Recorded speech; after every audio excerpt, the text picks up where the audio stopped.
স্বাগত চট্টগ্রাম প্রতিদিনের সাথে আছে আমি তাসনিম অর্থী। জানাবো পুরো খবর।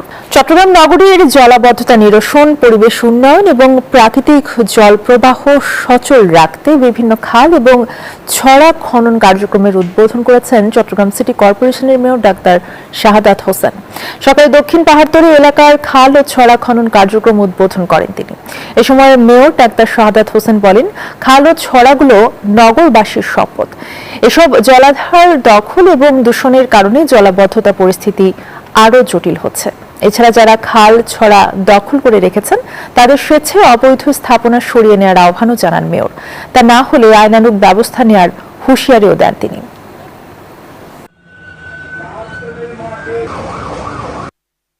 আমরা 40টা খালকে আমরা চিহ্নিত করেছি।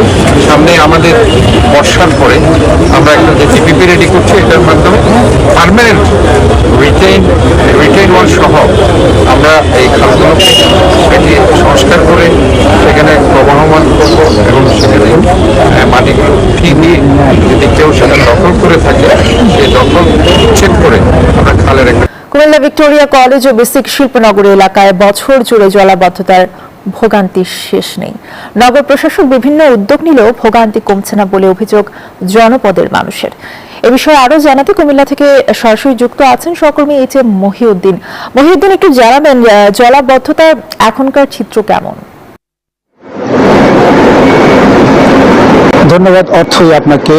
আপনি যেমনটি বলছিলেন যে কুমিল্লা একটু বৃষ্টি নামলেই নগরীর বিভিন্ন এলাকায় জলাবদ্ধতা দেখা দিয়েছিল, তবে এই জলাবদ্ধতা নিরসন থেকে কুমিল্লা সিটি কর্পোরেশন নবনিযুক্ত যে প্রশাসক ইসুফুল্লাহ টিপু তার একটি চ্যালেঞ্জিং কাজ হিসেবে তিনি নিয়েছেন। তবে নগরীর বিভিন্ন এলাকায় তিনি ড্রেনেজ ব্যবস্থা এবং পানি নিষ্কাশনের ব্যবস্থা নিলেও এই কুমিল্লা বিসিক নগরী শিল্প এলাকা এবং কুমিল্লা ভিক্টোরিয়া কলেজের সাধারণ শিক্ষার্থীরা প্রবেশের দ্বার এই এলাকাতে কন্টিনিউ কিন্তু এই জলাবদ্ধতা দেখা দিয়েছে। আমি যদি একটু পিছনে দেখাই, এটি হচ্ছে কুমিল্লা বিসিক শিল্পনগরী এলাকার যে এখানে আসলে বিভিন্ন যে ক্ষুদ্র যে মাঝারি উদ্যোক্তারা রয়েছে সেই উদ্যোক্তাদের বিভিন্ন কোম্পানি ফ্যাক্টরি রয়েছে, এগুলোর যে পানি নিষ্কাশনের জন্য যে ব্যবস্থা রাখা দরকার আসলে এখানে কোনো ব্যবস্থা রাখা হয়নি।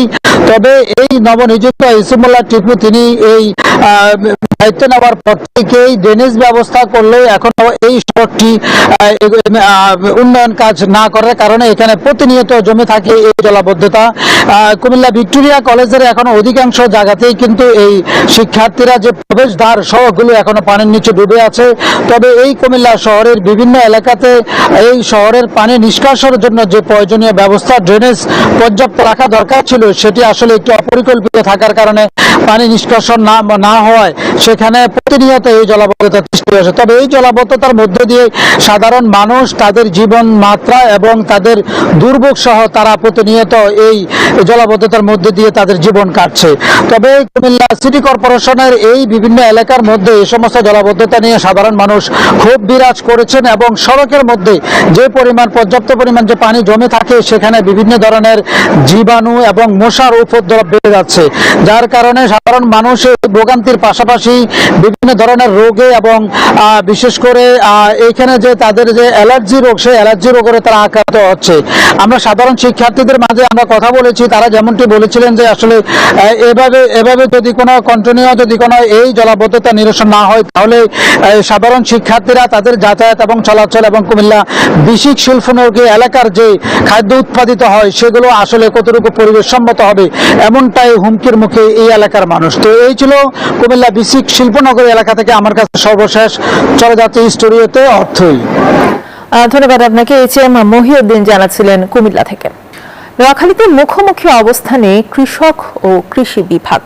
নতুন সার্জন পদ্ধতিতে আবাদের চেষ্টায় কৃষকেরা, তবে চাষের ক্ষেত্রে পাওয়া যাচ্ছে না কৃষি কর্মকর্তাদের পরামর্শ বলে অভিযোগ চাষিদের। সহযোগিতা না পাওয়ায় ক্ষোভ প্রকাশ করেন স্থানীয়রা। অভিযোগ অস্বীকার কৃষি বিভাগের। নোয়াখালী থেকে আকবর সোহাগের পাঠানো তথ্যচিত্র, বিস্তারিত ডেস্ক রিপোর্টে। সর্জন পদ্ধতি। এই পদ্ধতিতে প্রথমে জমিতে বড় বড় নালা তৈরি করে উঁচু আইল বানানো হয়। এরপর সেই আইলে তৈরি করা হয় মাচা বা বেডের মতো জায়গা। সেখানে চাষ করা হয় ফল ফসল। তার উপরে দেয়া হয় মালচিং পেপার। সাধারণত নিচু জলাবদ্ধ বা লবণাক্ত জমিতে এই পদ্ধতিতে চাষ করা হয়। নোয়াখালীতে এই পদ্ধতির চাষ ইদানিং বেশ লাভজনক হয়ে উঠেছে। এই জেলায় 5,000 হেক্টর জমিতে সর্জন পদ্ধতিতে তরমুজ সহ বিভিন্ন ফসল আবাদ করেছে কৃষক। বর্ষাকালীন তরমুজের চাষ করছি মাক্সিং পদ্ধতিতে এবং বরকুড়ি সিম করছি, শসা করছি, বিভিন্ন জাত মিলে লাগাইছি, সিল লাগাইছি, অনেক ফসল হয়েছে। কৃষকদের অভিযোগ, চাষের ক্ষেত্রে পাওয়া যাচ্ছে না কৃষি কর্মকর্তাদের পরামর্শ কিংবা সহযোগিতা।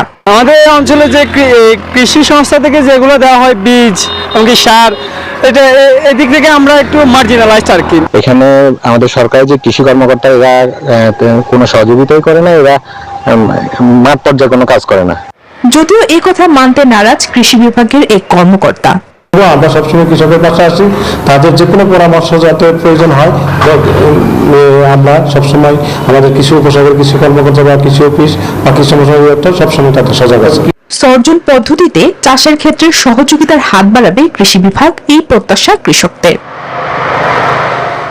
Desk report, news 24। আদালতের রায়ের প্রেক্ষিতে চাঁদপুর সদর উপজেলার বালিয়াকাজির বাজার দাখিল মাদ্রাসার সীমানা প্রাচীর ভেঙে ফেলেছে প্রশাসন।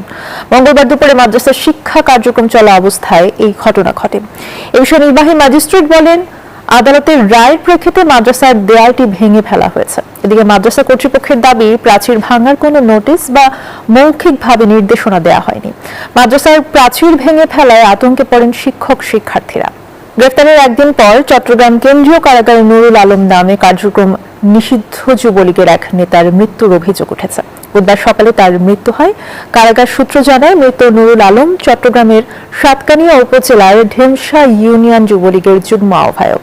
সকালে অসুস্থ বোধ করলে তাকে চট্টগ্রাম মেডিকেল কলেজ হাসপাতালে নেওয়া হয়। পরে চিকিৎসক তাকে মৃত ঘোষণা করেন।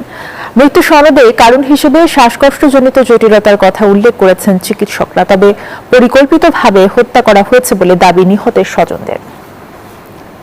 অসুস্থ ছিল, ইমার্জেন্সি আমি আমার ডিউটি শোনাইছি, ইমার্জেন্সি হাসপাতালে নিয়ে আসছি, ডাক্তার মৃত ঘোষণা করছে। আমি তো ডিউটি শোনাইছি, কয়টার দিকে অসুস্থ এটা আমি জানি না। আমার ইমার্জেন্সি ডিউটি শোনাইছে, আমি অ্যাম্বুলেন্স দিয়ে নিয়ে আসছি, অক্সিজেন লাগানো ছিল। চট্টগ্রামের পূর্ব বিরোধের জেরে এক যুবককে ছুরিকাঘাতে হত্যা করেছে দুর্বৃত্তরা। স্থানীয়রা জানান, মঙ্গলবার সকালে পাহাড়তলী থানার আব্দুলপাড়া এলাকায় তাকে ছুরিকাঘাত করে পালিয়ে যায় দুর্বৃত্তরা। পরে তাকে উদ্ধার করে চট্টগ্রাম মেডিকেলে ভর্তি করা হলে কর্তব্যরত চিকিৎসক তাকে মৃত ঘোষণা করেন। বুধবার তার মরদেহ ময়নাতদন্তের পর পরিবারের কাছে হস্তান্তর করে পুলিশ। এ বিষয়ে পুলিশ জানায়, দুর্বৃত্তদের গ্রেফতারের চেষ্টা চলছে। চট্টগ্রামে অবৈধ খাস কালেকশনের নামে চাঁদাবাজি এবং হয়রানির প্রতিবাদে মানববন্ধন কর্মসূচি পালন করেন জেলে এবং মৎস্য ব্যবসায়ীরা। দুপুরে নগরের ইলিশ ঘাটে আয়োজিত মানববন্ধনে জেলে, মৎস্য ব্যবসায়ী এবং শ্রমজীবী মানুষ অংশ নেন। প্রতিবাদের অংশ হিসেবে তারা সড়কে মাছ এবং বরফ ছিটিয়ে প্রতীকী কর্মসূচি পালন করেন। এ সময় তারা অভিযোগ করেন, দীর্ঘদিন ধরে নৌকা, মাছ, জাল, রশি, বরফ, গ্যাস সিলিন্ডার সহ জেলে সম্প্রদায়ের বিভিন্ন পেশা এবং ব্যবসার সঙ্গে সংশ্লিষ্ট খাতে অবৈধভাবে অর্থ আদায় করা হয়। এতে জেলে এবং মৎস্য ব্যবসায়ীরা আর্থিকভাবে ক্ষতিগ্রস্ত হচ্ছেন। পাশাপাশি চাঁদাবাজির সঙ্গে জড়িতদের বিরুদ্ধে দ্রুত আইনগত ব্যবস্থা নেওয়ার দাবিও জানান তারা। খাগড়াছড়ির রামগড় মাটিরাঙ্গা সীমান্তে এবং দীঘিনালা উপজেলায় আলাদা ঘটনায় ইউপিডিএফ এর 2 সদস্য নিহত হয়েছেন, আহত হয়েছেন একজন। পুলিশ জানায়, বুধবার সকালে রামগড় মাটিরাঙ্গা উপজেলার সীমান্তবর্তী টেঙ্গুছড়া এলাকায় আইন শৃঙ্খলা বাহিনীর সঙ্গে ইউপিডিএফ সদস্যদের গোলাগুলি হয়। এ সময় ববিন ত্রিপুরা নামে একজন নিহত এবং জীবন নামের আরও একজন আহত হন। এদিকে দুপুরে দীঘিনালার বাবুছড়া ইউনিয়নের মুড়োপাড়া এলাকায় প্রতিপক্ষের গুলিতে সুজন চাকমা নামে আরও এক ইউপিডিএফ সদস্য নিহতের খবর পাওয়া গেছে। এক প্রেস বিজ্ঞপ্তিতে 2টি হত্যাকাণ্ডের নিন্দা জানিয়েছে সংগঠনটি। বান্দরবানে বর্ষাকালীন আগাম শাকসবজি সহ বিভিন্ন কৃষিপণ্য উৎপাদনে ফসলি মাঠে ব্যস্ত সময় পার করছে কৃষক। বান্দরবান থেকে বিস্তারিত জানাচ্ছেন আমাদের সহকর্মী HM সম্রাট। পণ্য উৎপাদনের অন্যতম জেলা হচ্ছে বান্দরবান। বান্দরবান জেলায় বরবটি, ভেন্ডি, শিম, তিতকরল, সিসিন্দা সহ এমন কোনো শাকসবজি নেই যেখানে উৎপাদন হচ্ছে না। আমি এই মুহূর্তে দাঁড়িয়ে আছি বান্দরবানের রেচা লম্বগোনা এলাকায়। আমি যদি আপনাকে এদিক থেকে একটু দেখাতে চাই, বান্দরবানের এই যে কৃষি মাঠে কৃষকরা চাষ করেছে শসা, বরবটি, মিষ্টি কুমড়া, লোব্বা, সিসিন্দা সহ নানা ধরনের কৃষি পণ্য। এই কৃষি পণ্য এখান থেকে উৎপাদনের পর চলে যাচ্ছে চট্টগ্রাম, রাঙামাটি, খাগড়াছড়ি এবং কুমিল্লা, ঢাকা সহ বিভিন্ন এলাকায়। কৃষকের সাথে কথা বলতে চাই। আপনি এবছরে কি চাষ করেছেন এবং ফলন কেমন হয়েছে? আপনি কেমন লাভবান হওয়ার আশা করছেন? মাশাআল্লাহ, খুব ভালো হয়েছে। বরবটি লাগাইছি, শসা লাগাইছি, মিষ্টি কুমড়া লাগাইছি, বাগান লাগাইছি, অনেক ভালো হয়েছে, অনেক। এই যেটা জানিয়েছিলেন এবং তিনি আরেকটা আশঙ্কা প্রকাশ করেছেন, যদি যে শাকসবজির যদি ন্যায্য দাম না পান এবং অপরদিকে যে কীটনাশক সারের দাম বৃদ্ধি পাচ্ছে তাহলে তিনি ক্ষতিগ্রস্ত হবেন। এই ক্ষেত্রে কীটনাশক সহ। এই ছিল সংবাদে এতক্ষণ সাথে থাকার ধন্যবাদ সবাইকে।